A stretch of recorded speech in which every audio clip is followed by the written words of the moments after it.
Hi, and welcome back to the Introduction to Google Drive with Santa Fe Public Schools Department of Digital Learning. In this video, we're going to talk about organizing our files. So we have been practicing and we have created a file and we have created a folder that we've put that file inside of. And so now we're going to practice organizing files.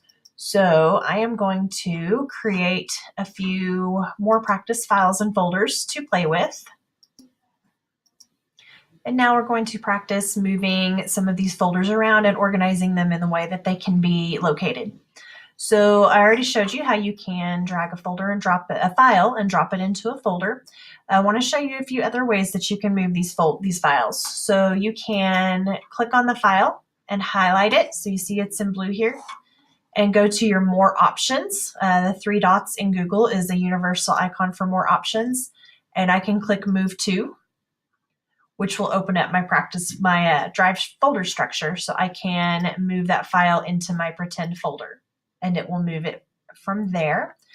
I can actually open a file and move it from within the file. So if I'm working on this spreadsheet and I decide I want it somewhere else, there is a folder icon up here next to the file name, and I can click that icon and it will open up my structure, and I can move it into the folder that I want it to be in. So now when I go back to my Drive, my sheet is now inside this practice folder. I can also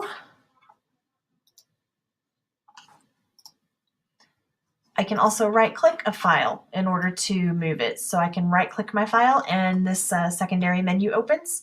I can click Move To and I can move it into a folder that way. If I didn't want the file inside of that folder, then I can open the folder, find the file, and then I'm just going to drag it and drop it right on top of my Drive.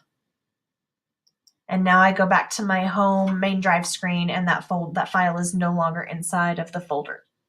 Some other ways to organize and manage files and folders is this icon right here, which is a toggle switch. Right now I am in grid view. If I click it, it's going to switch it to list view and make me a list. From here, I can do a few things, such as add stars to files and folders. If I right-click this Practice To file and click Add a Star, it now has a star beside it. So if this is a file that I refer to frequently, I can put a star to make it easy to locate. I'm also going to star this folder, so I can star folders as well.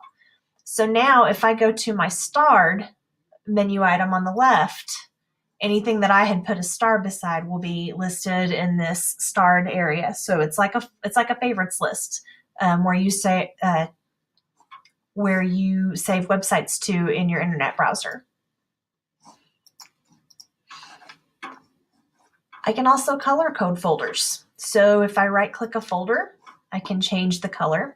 So I can have a color structure inside of my head, and green is going to indicate all files related to a specific campus, and maybe I'm going to color this one turquoise to match our SFPS logo. So anything I put in here may be related to district business. So I can right-click and change colors of folders. I cannot change the color of a file. You'll see that that option is not there. Files have their own icons. So you'll see that a document has this blue piece of paper icon. And a slide presentation has a yellow icon, and a spreadsheet has this green table looking icon. So that will help you locate your files as well. You can rename files by either opening up the file itself and changing the name up here at the top. And as soon as I click out of this file name area, it's going to resave that name. And if I go back to my Drive, give it a second to catch up, and now it's been renamed. I can also simply right-click on the file and click Rename and rename it that way. Having a good, solid naming convention for my files will help me be able to keep track of them and search for them, which we will learn to do in a later video.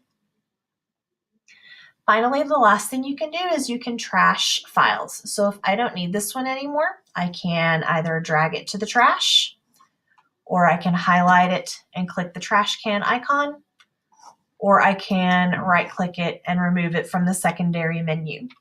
Any files that go into the trash will stay there permanently in your school account, meaning they will stay in your trash until you delete them.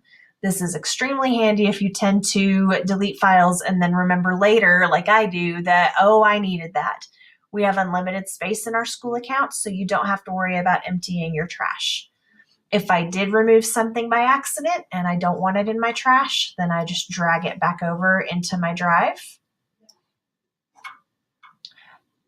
If I don't want it in my trash, then I simply right click it and restore it, and it will put it back in my drive. So that is the basics on how to organize your files.